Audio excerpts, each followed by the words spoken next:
नजीब साहब साबिक मुशीर हैं वज़ारत ख़ज़ाना के, माहिर मौशियात हमारे साथ मौजूद हैं। बहुत शुक्रिया प्रोग्राम के लिए, आपने वक्त निकाला। ये हम एक्सपोर्ट्स को इस वक्त देख रहे हैं कि वो भी राइज हो रही हैं, स्टॉक मार्केट भी ऑल टाइम हाई जा रही है। एक आम इन्वेस्टर है, एक सरमायाकार है, उसका पाकिस्तान में सरमायाकारी के एक ट्रस्ट भी डेवलप हो रहा है। तो ये कितने ज़बरदस्त स्टेप्स हैं जो पिछले एक साल में लिए गए हैं और पाकिस्तान की इकॉनमी इस वक्त ऐसा लग रहा है कि अब बूस्ट करने वाली है और आहिस्ता आहिस्ता वो इस्तेहकाम मिल रहा है पाकिस्तान को।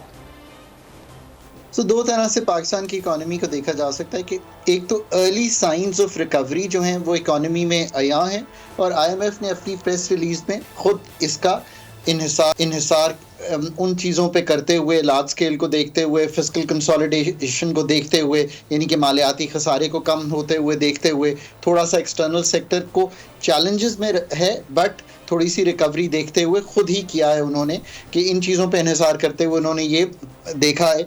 मैं इसको आगे समझता हूँ कि लार्ज स्केल मैन्युफैक्चरिंग भी थोड़ी सी बढ़ी है, उसकी वजह से थोड़ी सी एक्सपोर्ट जो पिछले माह की है उसने वापस जो है जो तनज़्ज़ुली का सफ़र था एटलीस्ट वहाँ से निकल आई है। इसी तरह रेमिटेंसेस की जो हैं वो भी थोड़ी सी जो वापस आई हैं, उसकी वजह क्योंकि हमने डी डॉलराइजेशन पे काम किया, हमने काम किया कि हमारी जो इस वक्त एक बहुत बड़ी जो मार्केट क्रिएट हुई थी, जो इलिसिट इलीगल मार्केट थी, हम उसमें से निकले। दूसरा इस सब का असर ये है कि पाकिस्तान का जो इन्वेस्टर कॉन्फिडेंस है वो लोकल पीएसएक्स में भी वापस आया। जो पाकिस्तान स्टॉक एक्सचेंज है वो 40,000 पे था, KSE 100 जो इस वक्त 60,000 को क्रॉस कर गया। ये 50% का जो राइज है one of the fastest in Pakistan history है। अब इसके अवामिल क्या हैं? असर देखें, अवामिल सबसे बढ़ के तो ये है कि IMF का प्रोग्राम जुलाई में हो गया, उसको हमने फॉलो थ्रू करके पाकिस्तान का एक पहला रिव्यू जो है वो 30 सितंबर के टारगेट्स पे बेस करके कंप्लीट कर लिया।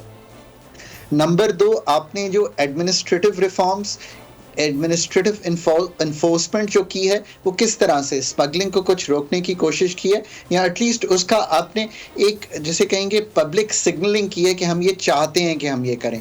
फिर आपने होर्डिंग पे तो ज़रूर आपने एक एडमिनिस्ट्रेटिव इन्फोर्समेंट के थ्रू कंट्रोल करने की कोशिश की। अफगान ट्रांजिट रेट पे रेगुलेटरी मेजर्स भी लिए गए और दूसरे भी जो चेंजेस रिक्वायर्ड थे कि 10% सेस लगाया गया, कुछ कंटेनर्स को की चेकिंग शुरू की गई।